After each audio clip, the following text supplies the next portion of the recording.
Diyan sa tahong at iba pang lamang dagat, tayong lahat yun. Tinaas po ng BIFAR ang red tide alert sa 4 na lugar sa Pilipinas. Yan po ang Dumangkilas Bay sa Zamboanga del Sur, Murciélagos Bay sa Zamboanga del Norte, at Misamis Occidental Coastal Waters ng Anda at Bolinao, Pangasinan, at Masinloc Bay sa Zambales. Ibig po sabihin, bawal at nakakalason po ang pagkain ng mga lamang loob mula sa mga lugar na nabanggit, at ang banta ng red tide, lalo nating kilatisin. Naku, panoorin po natin ito.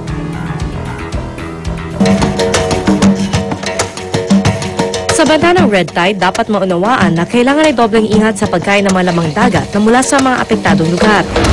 Maaari kasing malason ang sinumang kakain ng red tide-affected shellfish gaya ng tahong, talaba at alamang dahil sa nakapipinsalang toxin. Poison na tumatama sa ating nervous system. Tawag natin paralytic shellfish poisoning. Dahil agad-agad magkakaroon siya ng feeling of numbness, tapos parts of the body becomes partially paralyzed. Kaya kung lalakad siya, minsan hindi na coordinated ang motion niya. Yung normal na galaw ng kamay at paa, nawawala yan. Eventually, nakakamatay. Sa katunayan, ang pinag-aralan ng Bureau of Fisheries and Aquatic Resources kung gaano katalikado ang toxin ng red tide, natuklasang maaaring malason at mamatay ang biktima sa loob lamang ng ilang minuto. Pero ang ilang namang dagat gaya ng mga isda, alimango, pusit at hipon, maaari pa naman daw itong kainin kung maayos na malilinis bago lutuin. Kung presko pa siya, mahugasan kaagad ng flowing water, kunin ang gills, kunin ang intestine, katapos iluto ng husto, libre siya.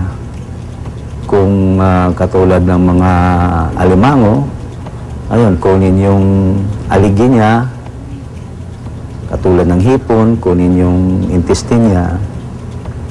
Pero no way sa shellfish talaga. Kasi hindi mo makukuha ang intestine niya. Ang shellfish kasi, kapag na-contaminate ng red tide toxin, apektado na ang buong laman nito. Kaya paalala ng Department of Health, huwag nang ilagay sa peligro ang kalusugan. Mas mainam na huwag nang kainin ang pagkain kontaminado ng red tide. At kung sakaling nakitaan ng senyales ang biktima, kung maaari kang makapagpalabas, sumuka o kaya vomit, gawan mo ng pan. May mga katulad sa mga remote barangays, gumagamit ng gata, umiinom ng maraming gata, ilalabas yan dahil oily din ang gata. agad ding dalhin ang biktima sa pinakamalapit na paggamutan.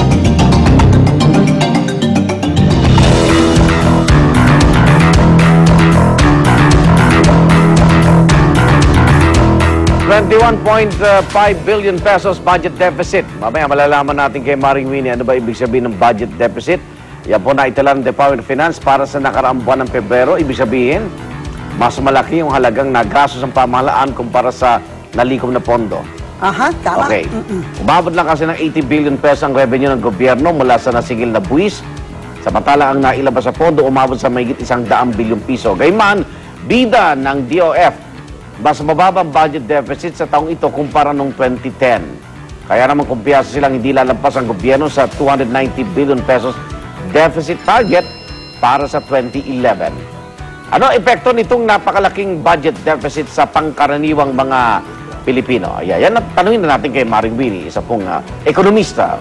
Mars, ano to? Siyempre, kung malaki ang budget deficit mo, number one, down the road, in other words, in the future, kailangan babayaran mo yon. Kasi kung budget deficit, ibig sabihin mo, nangungutang ka. Nangungutang ka. Di ba? Nangungutang ka. But number two, you know, sometimes may mga bansa na kailangan talaga mag-operate on a budget deficit. Kasi kailangan nilang the government has to pursige or to expand the economy. Okay. Pero alam nyo, just because maliit o malaki yung budget deficit does not mean that everything is, you know, something is bad or something is good.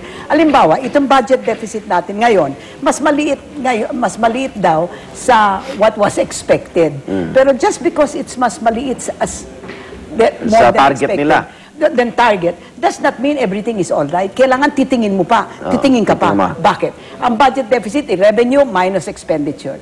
Kung ang lumiit ang budget deficit kasi bumaba yung expenditures mo. Medyo masama yun. Okay. Kasi tatanungin mo, muna, ano ang expenditure ang bumaba? Binaba nyo ba ang expenditure on education? Binaba nyo ba ang expenditure on health? Alright? Eh kung binaba yun, masama yun. In other words, even if your budget deficit is less, you're saying that is tinatawag na expenditure compression. Ayon. So that's bad.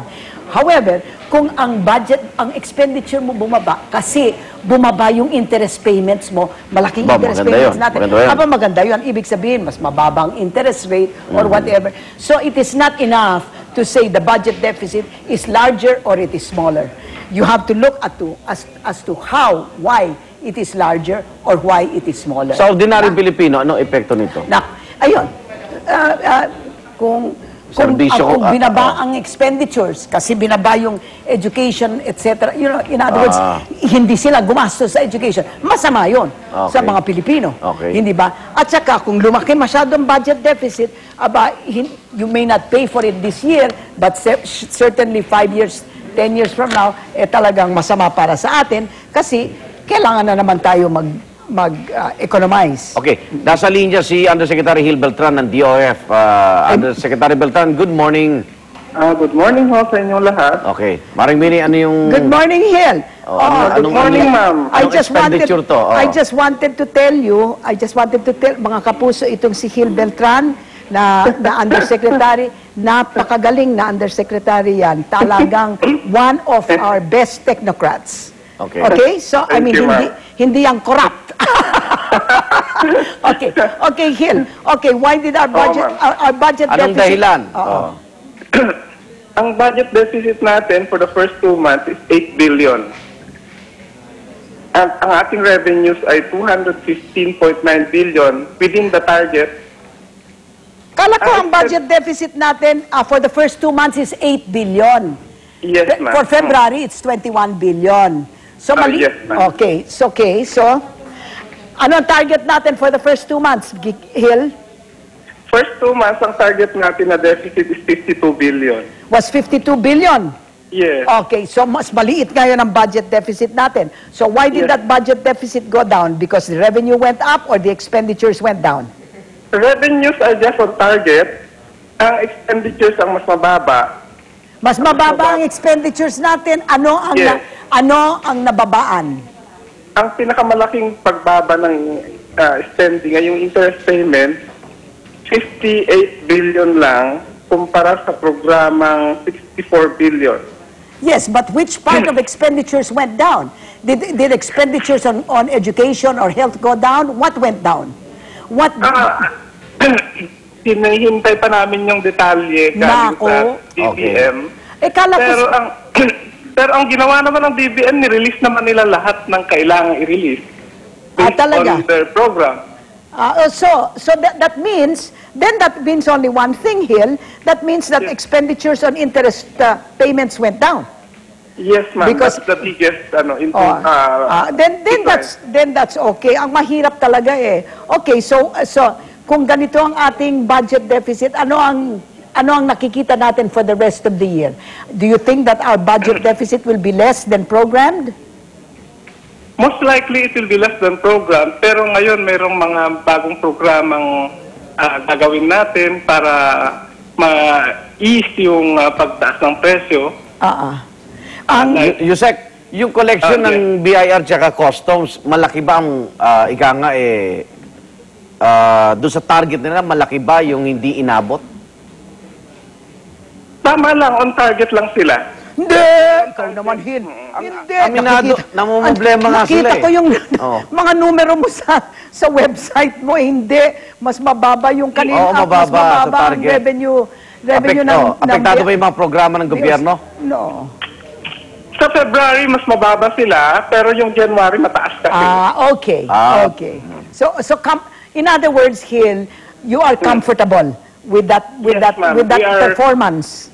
We are comfortable with the performance of the revenue collecting agency. Okay. Pero, you know what I found out? I mean, for example, sinabi nyo, you know, that the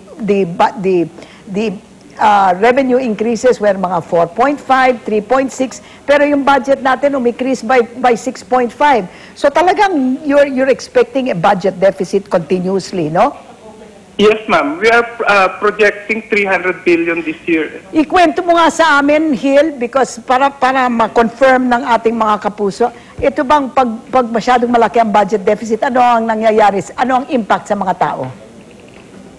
Pinapalago natin yung ekonomiya. We want the economy to grow Expansion. faster than it should be. Yes.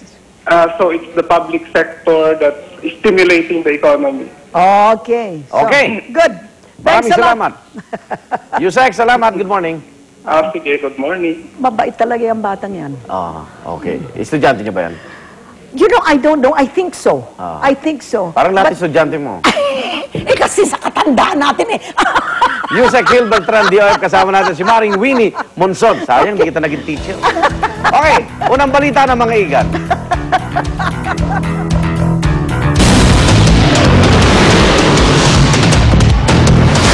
Ang mga unang balita sa umagang ito. Residential area sa Maysilo, Malabon nasunog. Ang latest ihahatid live. Burol ng Pilipinang binitay sa China na si Sally Ordinario Villanueva sa Quezon City inaayos na. Mga kaanak ni Sally labis ang